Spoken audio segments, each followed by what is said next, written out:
Magandang araw po sa inyong lahat.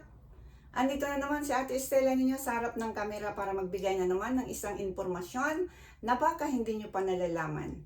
Pero bago ko simulan, humihiling lang po ako ng kaunting pabor na i-subscribe ang maliit na channel ni Ate Estela ninyo. Pakiclick na rin ang notification bell para sa susunod, updated po kayong lahat sa bago kong mga ilalabas na mga videos. Maraming salamat po.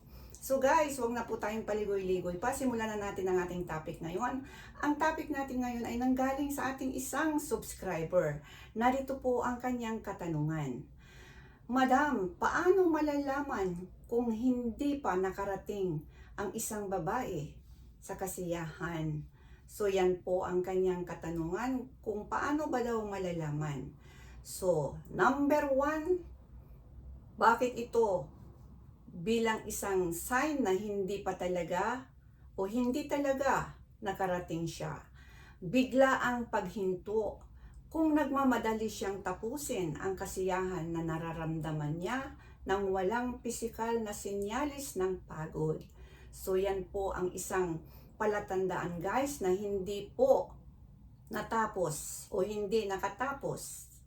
At ang pangalawa naman, kakulangan sa lubrikasyon o hindi pagbasa, no? Ang pagtuyo habang parating, sinyalis na nawawala ang concentration. So ang ibig sabihin, alam nyo na guys, na kapag hindi, ano na yun? Yun na yung sinabi ko, yun po ay tuyo. Malalaman nyo talaga kung nakarating. So yan po ang pangalawa. At ang pangatlo, ang pang-last natin, kapag ang babae ay parating na, mahirap kontrolin ang ekspresyon at ang mga iba-ibang mga naririnig. Kung masyadong scripted naman, parang acting sa pelikula, maaaring nagpapanggap lang ito upang hindi mainsulto ang partner. So yan po guys ang tatlo na mga palatandaan. Number 1, biglang paghinto na hindi mo naman alam na parang nagmamadali. Pangalawa, kakulangan sa lubrikasyon. Pangatlo, mahirap kontrolin ang kanyang panglabas na ekspresyon, no? Yan po yung tatlong mga palatandaan. Pero paalala lang po, minsan ang babae ay wala talaga lang sa mood. Pwedeng pagod sa trabaho, stress sa gawaing bahay, o sadyang hindi lang tugma sa araw na yun ang katawan. Kung minsan sapat na ang yakap, lambingan, at ang koneksyon ninyong dalawa. So hindi po ibig sabihin na parang nag-i-exam ka, no?